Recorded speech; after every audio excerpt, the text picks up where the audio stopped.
Oh, it's never too early to talk about a 53. Might be too early for you, but it ain't too early for me. We'll do it here in just a second on Locked On Jaguars.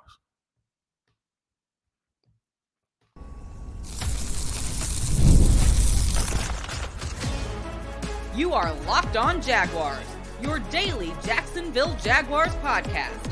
Part of the Locked On Podcast Network, your team every day. You heard what she said. It's your team every day here on Locked On Jaguars. And we always thank you for making us your first listen here on the Locked On Jaguars podcast. I'm Tony Wiggins, the host of said podcast that you can find over on our YouTube page. That's called, guess what? Locked On Jaguars. That's right. Go over there. Make sure you subscribe. Hit that like button, man. Please hit that like button. And then hit the bell so you receive notifications each and every time we drop an episode here on Locked On Jaguars. Today's show is sponsored and brought to you by Gametime. Make sure you download the Gametime app, create an account, and use the code Locked On NFL for $20 off your first purchase. Also, wherever you get your audio podcast, make sure you tap into that location each and every day so you do not miss an episode of the show. And shout out to the everydayers for making it here every day. And we call them everydayers because they listen every day. And you can be an everyday. All you got to do is listen every day. See, everything is full circle here, man. It's all self-explanatory, kind of runs into each other. All you got to do is just come and be here. I'm going to tell you what we're going to do today. We're going to eventually work our way to talking about vulnerability on the roster. Now, I know that sounds similar to something that I did before, but it's not the same thing. Even if it was, y'all going to listen again. But it really isn't the same thing that we did before. I was talking about skepticism before. Now I'm just talking about vulnerability. Like, okay, I believe in the guys that they have. That doesn't mean it's a weakness, but if there was a weakness after we work our ways through these 53, where would it be? And the reason why I do that is because no team is perfect and no team can pick and be great at everything, right? It's just not realistic. So every team has its little bit of Achilles heel, and I'll see if we can point out what that might be if you're Jacksonville. Right in the middle of the show, we're going to talk about cuts and sleepers, and they go hand in hand because you can't have surprise cuts without having surprise makes, right? So the sleepers that could possibly push some guys off of this team and maybe even into the trade market. But first, we're going to start with the way too early 53-man roster, and I got to admit, I'm stealing. This is not mine, okay? If it was mine, it'd be easy to dissect, and it'd be easy to sit here and puff my chest out and talk about how I know this is going to happen or that. No, this is my friend Demetrius Harvey. He's a friend of the show. He's been on the show. He's the beat writer for Jacksonville.com, formerly known as the Times Union, the Florida Times Union. But he's the beat writer for the number one paper website media team here in Jacksonville, Florida. And he's traveling right now, so he couldn't join me with the show. But I told him I would use his all too early 53-man roster as a bit of a reference point for the things that we're going to talk about here on the show today. And I don't necessarily, it's not about agreeing or disagreeing. Some of it is just, okay, Demetrius, if that happens, we going to have some serious holes. If that happens, man, it's, something might have to give, right? So yeah, that's where we are right now with it. But he did a really, really good job on it. And I wanted to make sure that we got, I retweeted it on X, but I wanted to really make sure that we got a chance to kind of dissect that today. So we will do exactly that. One of the things that I immediately noticed was that Demetrius only kept two quarterbacks. And I felt like maybe with this new rule of some sorts that what will happen is teams would keep three quarterbacks. Because, they got C.J. Beathard. They re-upped him again. And they always brag about C.J. Beathard, and they always talk about how much they really like what he does and this, that, and the third. The thing is though, they went out and got Mac Jones. And when they went out and got Mac Jones, guess what that meant? That meant that if they weren't going to keep three quarterbacks, C.J. Beathard was going to be available. Mac Jones has started a lot of games. They probably had a real good book on him when he came out in the draft. He started a lot of games, and I think he's going to be a real big asset to have, because he doesn't have any illusions about who he is and what he is. But I wish he quit dancing on the field during drills. But that's okay. He's just having fun. But yeah, I just think it's a good situation for them to have a guy a hometown kid who is really, really ready to embrace the role of Trevor's backup. And I wouldn't be surprised if even though he wants to start again at some point, that he considers this some sort of a way of getting that long money. When we see guys, there's 7, 8, 9 years. The head coach of our team was a backup for a long, long time, and everybody knows who he is because they trusted him enough that he was a backup for a long, long time with some good organization. So there's a way you can really maximize this and get paid and make you some money, and also be an integral part of hopefully what he believes is going to be a really, really good team. So 2 quarterbacks Demetrius kept on this list, and it surprised me a little bit. I ain't gonna lie to you. I thought they would absolutely keep 3 on the list. I'll tell you what he said about it. He said this year the league adjusted to its 3rd emergency quarterback rule to allow for practice squad quarterback to be called up and play on game day. That makes it even more unrealistic for a team to retain the 3rd quarterback. So there you go. He just answered that question and clarified it a little bit better than I did in my statements about whether or not I thought they were going to keep a 3rd quarterback. And Demetrius just answered that question. We're going to get into these other positions also. I'm going to tell you exactly who he kept, and then I'll tell you where the surprises are, the sleepers, and the cuts that have been made on this team. Something I want to piggyback on before we keep doing this is this. I did a podcast about how the narrative is changing, and it did some really, really nice numbers for me. Folks were talking about the narrative around the Jaguars, and I just noticed that there was just this little bit of, you got to watch the adulation, and you have to watch the praise when it all starts coming in at one time for a team, and there's absolutely been nothing that has changed on the field, workout wise, practice wise. There's nothing that has changed, nothing that of substance that has been done that could have changed or should have changed people's opinions.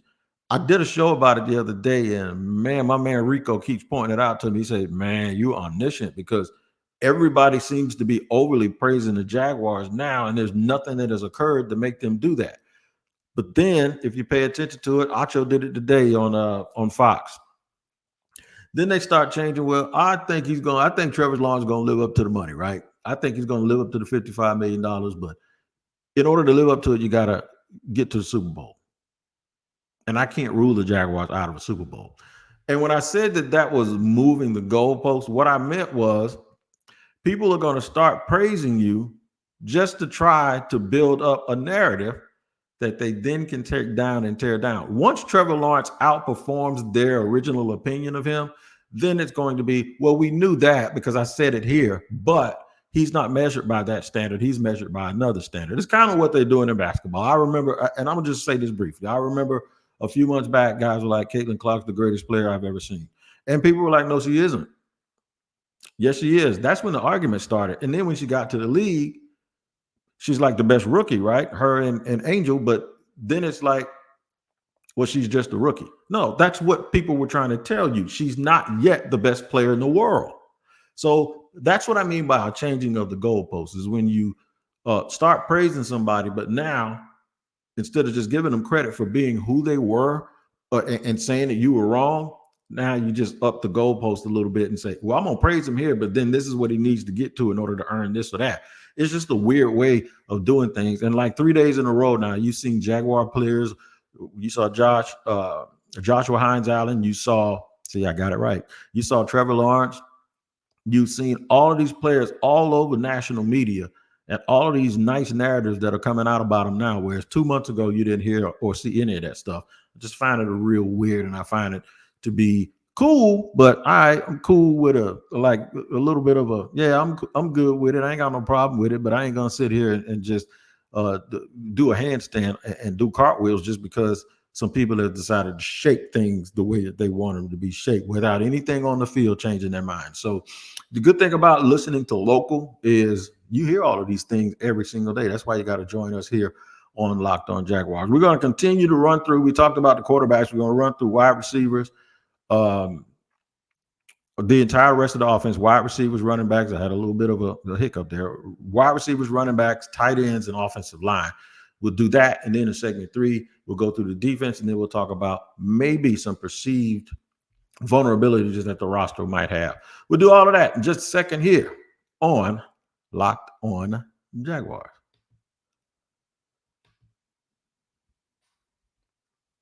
Today's show is brought to you and sponsored by eBay Motors. That's right. Passion, drive, and patience, the formula for winning championships, is also what keeps your ride or die alive. eBay Motors has everything you need to maintain your vehicle and level it up to peak performance: superchargers, roof racks, exhaust kits, LED headlights, and more. Whether you're into speed, power, or style, eBay Motors has you covered. With over 122 million parts for your number one ride or die, you'll always find exactly what you're looking for. And with eBay Guaranteed Fit, your part is guaranteed to fit your ride every time or your money back. Because with eBay Motors, you're burning rubber, not cash. With all the parts you need at the prices you want, it's easy to make your car the MVP and bring home huge wins. Keep your ride or die alive at ebaymotors.com. Eligible items only. Exclusions apply. eBay Guaranteed Fit, only available to U.S. customers.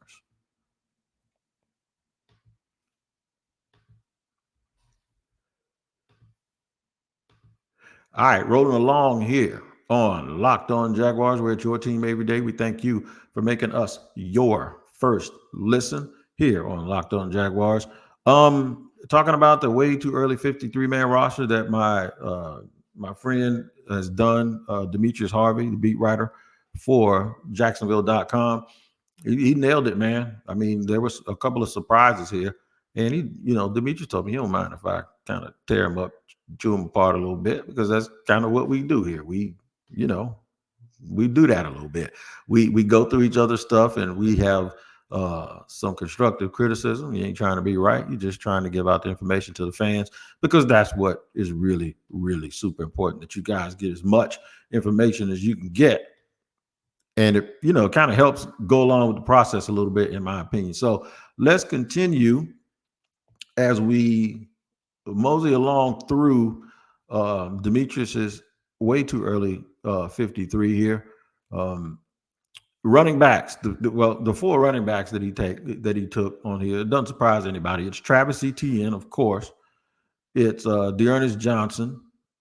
He's the 3rd running back. Tank Bigsby is the 2nd back. And then it's the rookie, man. And I keep telling people this kid's going to make it, Keelan Robinson, because of the kickoff rules and because of the amount of explosiveness that he actually adds to the Jacksonville Jaguars. So he has 4 running backs, and I don't disagree with it. 6 wide receivers, and one of them caught me by surprise. You ready for it? Let's get down to it. Of course, Christian Kirk is going to make the team. Of course, Gabe Harris, and of course, BTJ, Brian Thomas Jr. are all going to be there. Devin Duvernay is the number 4 guy. Parker Washington is the number 5 guy. So I said my 6th guy was one of the undrafted guys. I got the wrong one. He took Brevin Easton. All right. He also made mention of former 2nd-round pick Denzel Mims, who will be in camp, and maybe he could play himself into the team. The Jaguars will probably go with their younger players to retain their services, and this is according to Demetrius. And I agree with you. I just thought it was going to be somebody else. But as it turns out, Demetrius has guys like Elijah Cook and Tim Jones has them not making it. There's the rookie out of Easton. The rookie Easton, well, he's out of Albany. Same place, however, that had Jared Verse a couple of years ago before he went to Florida State. So, yeah, that's where he's going. He's going with Brevin Easton. So I didn't see much of him in camp or in the offseason, but apparently he must have made a pretty good impression on Demetrius. Demetrius also did something else here. Demetrius Harvey, that is, of the Florida Times Union, or as we call it, Jacksonville.com. Demetrius had them keeping 3 tight ends as opposed to 4. And this is where I differ a little bit as well, but I get it and I understand. All right. So obviously, Evan Ingram, Brenton Strange are all guys who Demetrius has them keeping. And of course, he has I keep losing it. It keeps popping up. It keeps popping off on me here. But of course, Demetrius also had them retaining Luke Farrell, who Luke played really, really well at. I don't know if Brenton Strange has taken over from Luke Farrell either. I don't believe he's displaced, but I think Luke Farrell is tight end too. When they go to two tight ends, I think Strange still has a lot to prove. I don't think he's done anything on the field to take those snaps away. There's some other players, Sean Bowman, Patrick Murtaugh, Josiah Dugara, all of those guys. And even Doug Peterson's son, Josh, is still on the roster. But no, I think 3 is fine. I thought they'd keep 4, but it appears to me that 3 just might be the number when you look at this, because you can't keep everybody, man. You just can't do it. Let's get the offensive line, and this is the critical unit that I talked about in the last couple of days. The offensive line this is the one, and I'm not going to give too much away here, but this is the one that you'll probably hear from me later when I talk about a little bit of vulnerability. But it's the unit that needs to show the most. It's the unit that needs to show the most. They need to be able to run the football. I talked about that yesterday when I mentioned the 5 things the Jaguars had to do, and one of them is they need to be able to run the football better in short yardage. And that helped the other, 3 of the other things. If they do this, that'll help 3 of them. And if they do all 4 of them, it'll help the 5th thing, which is play better at home. So we got Cam Robinson, Ezra Cleveland, Mitch Morse, Brandon Sheriff, and Anton Harrison. That is the anticipated starters in that group, with Walker Little being number 6, Javon Foster being a swing guy, Cooper Hodges, and Luke Fortner. Totally agree. I mentioned that yesterday, that Tyler Shatley and Sevin Jones and Blake Hance and Darrell Williams and Cole Van Lannon and guys like that, they better battle, because I really do believe the Jaguars keep 9. It's going to be the 9 people that Demetrius Harvey mentioned here. All right, we're going to do the defensive line. I think we got time to do the defensive line. We don't need to push that back any further. Let's at least do the defensive line, where Demetrius had them keeping 10 guys. 10. Now, this is also because they're in an even front now. So before, when they would keep 6 or 7, that was only like interior guys and maybe the 3-4 defensive end types. It's different now. So we got Eric Armstead, Devon Hamilton, Roy Robertson Harris, Josh Hines Allen, Trayvon Walker. Those are your main 5, right? After that, Tyler Lacey, Mason Smith, Jordan Jefferson, Travis Gibson, and Jeremiah Ledbetter. If there's any pushback from me on this, is that they'll keep 9 instead of 10, because Eric Armstead can go inside out. Roy Robertson Harris can go inside out. The addition of both Mason Smith and Jordan Jefferson, along with Devon Hamilton, and then with them loving Travis Gibson as their 3rd or 4th true end, this could mean that maybe Ledbetter doesn't make it, because that would give them a plethora of really, really big guys. So Ledbetter may be the odd man out, because he's a young guy that they've had on this team for a while, and now they have addressed it with 2 younger guys that are also the big profile players. So if there's one position, maybe you keep an extra offensive lineman or you keep an extra tight end, maybe this is where they get a little bit of that wiggle room from, and realize that, okay, if they get through camp fine with Devon Hamilton, Tyler Lacey, Jordan Jefferson, and of course Mason Smith, then it would be a little bit redundant at that point to keep Jeremiah Ledbetter. All right, so we have hit that. We'll come back, hit the middle group, the linebackers, and then the secondary, and then we'll kind of put all a bow on it, and we'll talk about perhaps the vulnerabilities and some things that you might have to look out for. We'll do all of that in just a second here on Locked On Jaguars. After I let you know first, if you're watching Fox Sports or ESPN on your TV all day and have to turn down the volume with all that shouting, make the switch to Locked On Sports Today, a free 24/7 sports streaming channel program for you every day to bring you the biggest stories without all the screaming. Locked On Sports Today brings you can't-miss analysis, opinions, and news, streaming 24/7 on YouTube or the free Amazon Fire TV channels app, part of the Locked On Podcast Network, where it's your team every day. All right, third and final segment coming of Locked On Jaguars in just a second.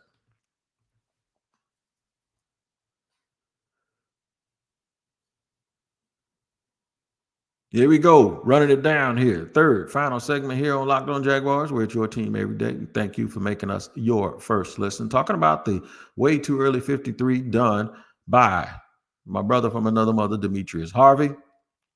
And so far, so good. We differ a little bit, but for the most part, we're kind of, there's no space between us here. We're kind of on the same. Doesn't surprise me, by the way, that we're on the same page when it comes to it. All right, man, let's get to some linebackers.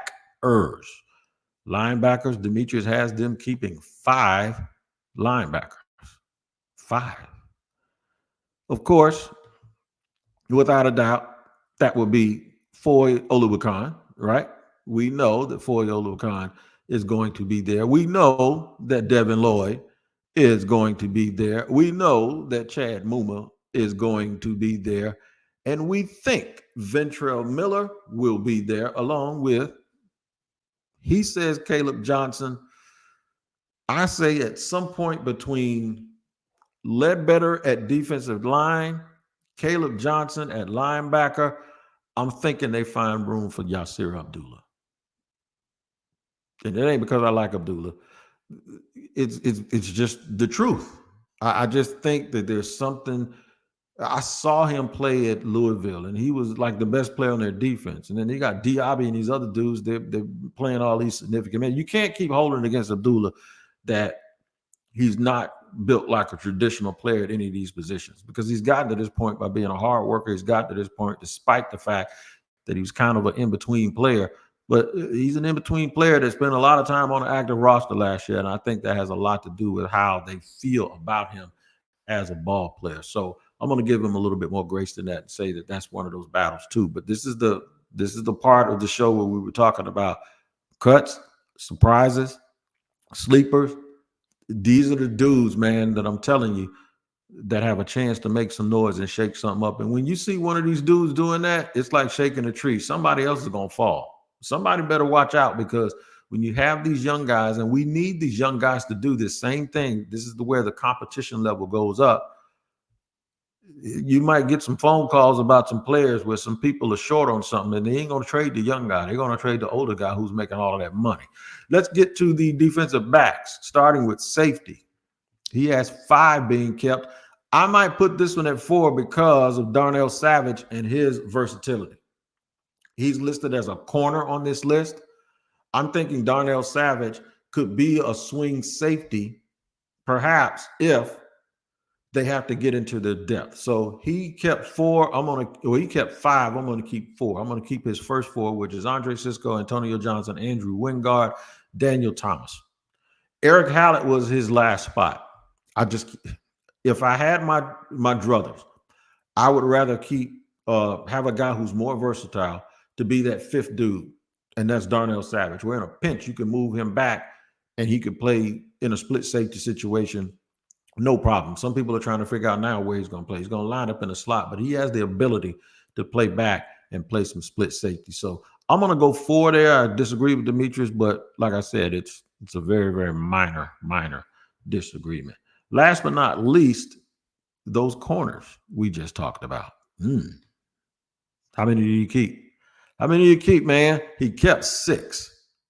This is where the versatility comes in handy. This is where guys that can do more than one thing and play special teams will make a big difference. But for this case, let me tell you who he kept. Of course, Tyson Campbell, Jarian Jones, Ronald Darby. We know that, and Darnell Savage. Those are the top 4. He kept DeAndre Prince and Monteric Buster Brown. They like Buster Brown, by the way. They really do like him a lot. So I do understand that. They're going to keep both rookies, according to Demetrius. He says he believes it's a lot. While the team feels strongly about Monteric Buster Brown's development, they're going to keep DeAndre Prince and they're going to keep Jarian Jones. If they do that and those guys play well, this is where Monteric could be one of those dudes that's a little bit of trade bait. This is where you can get a good developmental player for the Jaguars and maybe secure some sort of late round pick or a very rare player for player swap. If the Jaguars find themselves thin at certain positions, Monteric Brown will be a great addition to anybody's team. All right, so in the kicking game, they kept 3 people on special teams. Ross Matizik is the long snapper. the long snapper gets a bad rap, man, because I guarantee you, any long snapper in the NFL, you could probably see them at like your local fast food place, you can stop in and try to buy a scratch off or something, and you won't even know who he is. That's the thing about those long snappers, man. They get to live their dream, but live it in a little bit of anonymity, unlike other people. Cam Little, the rookie, is going to be the kicker, according to Demetrius. I wouldn't mind that one bit. And Logan Cook, of course, Big Logan. We call him Big Logan because Logan looks like he play a little edge rusher. He's going to be the punter, all right? He's going to be the punter. A little bit of vulnerability. We ain't going to be Debbie Downers here because it's the weekend, so we're not going to talk about, oh, you better watch out for this. No, we're just going to talk about a little bit of vulnerability. If you keep too many young players at one position group, then maybe you're raising the expectation of those guys, even if you have veterans in front of them. Defensive back, I think they're going to keep a lot of rookies, and they're going to have some unproven depth. But you can't hedge your bets. Sometimes you can, but sometimes the ecosystem just doesn't allow you to do that. And you have to be able to go with the guys and go with your gut and trust your evaluation of players. And I think that a little bit of that is going to happen here with this team. I think they're going to probably get away from that a little bit on the offensive line. Of course, they're going to keep the rookie out of Missouri, Javon. But I'm sitting here looking and thinking that this is where they don't have a problem with inserting Cooper Hodges and then removing guys like Cole Van Lannon and moving on past guys like Tyler Shatley. So I think those young guys, if they come into camp and do the things that they're supposed to do, they're going to absolutely make things shake on that offensive line. And to me, that's a breath of fresh air. You can't have a dude that's like your 7th, 8th offensive lineman every single year and you're trying to improve that line. No, he needs to be going down to like 9 or 10 and be on his way out of here. That's how you actually get better at that position. Offensive line, defensive back, those are the main areas where I say I don't really know, if they have enough. But then again, I give a little bit of a mulligan because you can't be a perfect team everywhere. You just can't do it. I think the Jags are in pretty good shape going into camp. Depending on how camp goes, how healthy they come out of camp. I think Demetrius did a pretty good job with his 53. I would only question maybe 5 of those players. So that means 48 guys we're probably in a lockstep with 48 guys. And then I'll leave the other 5 up to whatever happens in training camp. That's what's going to happen. But I know y'all are going to be watching it with me every single day, and we'll be talking about it all summer. And we're going to have it on Locked On, too. We got a lot of new coverage coming on Locked On. The coverage that we already have that's new. They've launched the first ever national sports 24/7 streaming channel on YouTube. And now it's also available on the Amazon Fire TV in the free Fire TV channels app. Locked On Sports Today is the name of the show. It's here for you 24/7, covering the top sports stories of the day with local experts of Locked On, plus our national shows covering every league. Find Locked On Sports Today now available on the free Fire TV channels app. You can find me available too on Fire here on Locked On Jaguars, because that's what we do every single day, because it's your team every day. We always thank you for making us your first listen. Have a nice weekend. Take care of each other. We are getting closer and closer and closer to training camp. Woo! I can't wait. 12, 11 days away. 11 days on a wake up. That's what it is. And we'll be there giving you full coverage all camp long. Until next time, you guys take care of each other. We'll see you here on Locked On Jaguars.